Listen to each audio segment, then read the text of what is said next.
Donc, je me nomme Martin Taché, j'ai 52 ans, je suis thanatologue et je la pratique depuis 2007. Qu'est-ce qui m'attirait de cette profession-là? C'est vraiment le côté protocolaire. Ça, au niveau protocolaire, l'attention des gens. Moi, la mort, ça m'a toujours attiré, toujours fasciné. Travailler avec les gens décédés, j'ai jamais eu peur de ça. Le thanatologue ou thanatopraticien ou embaumeur, comme les gens le spécifient, va accueillir les personnes en premier lieu pour les conseiller sur les rites funéraires à faire. Ensuite, on va procéder aussi à la direction de funérailles. Et il va également, c'est lui qui va embaumer les gens. Donc, il procède à l'embaumement pour l'exposition du corps ou en asepsie, donc désinfection et habiller la personne pour l'incinération.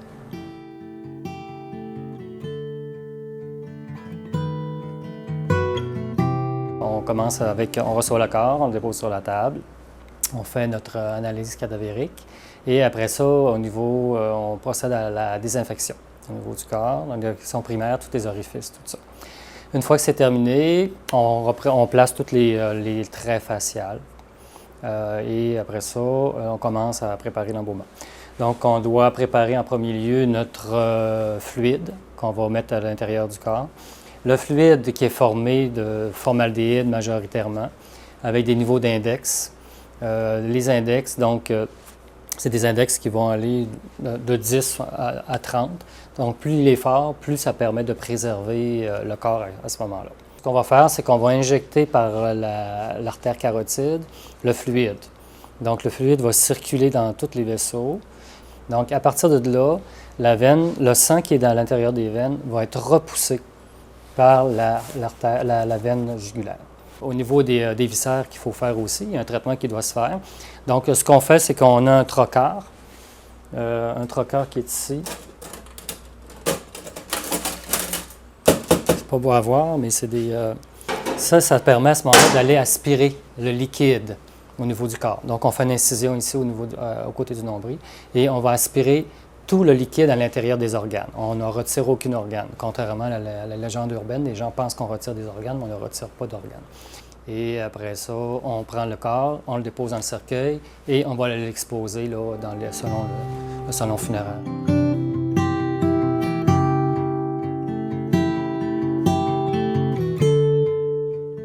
Les périodes les plus achalandées au niveau du travail, c'est les périodes de janvier, février et mars de chaque année. La raison est que les gens se retiennent majoritairement, ils veulent passer les fêtes, soit avec les familles, tout ça, puis après ça, on dirait qu'il y a comme un laisser-aller, donc il y a une période plus intense.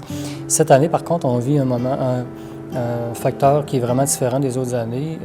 Il y a beaucoup moins de décès d'abord sur le secteur de la ville du Grand Saguenay. Il y a moins de décès comparativement à l'année dernière. La profession de l'embaumeur a commencé à exister. Pour savoir si la personne était vraiment décédée, il venait croquer l'orteil du défunt. Donc, s'il n'y avait pas de cri naturellement suite à ça, bien là, il constatait vraiment que la personne était décédée. Ce qui est très réconfortant, puis c'est gratifiant, c'est comme un peu mon salaire à moi, c'est que quand on arrive pour exposer les gens, puis là, le premier regard des gens, puis là, ils disent qu'ils le trouvent tellement beau, qu'ils sont naturels, tout ça, pour nous, là, c'est vraiment le summum. Ça vient vraiment réaliser ce qu'on a fait était beau, était grand pour chaque personne, pour chaque famille, qui soit heureux de le voir, puis qu'ils conservent un bon souvenir de leur défunt.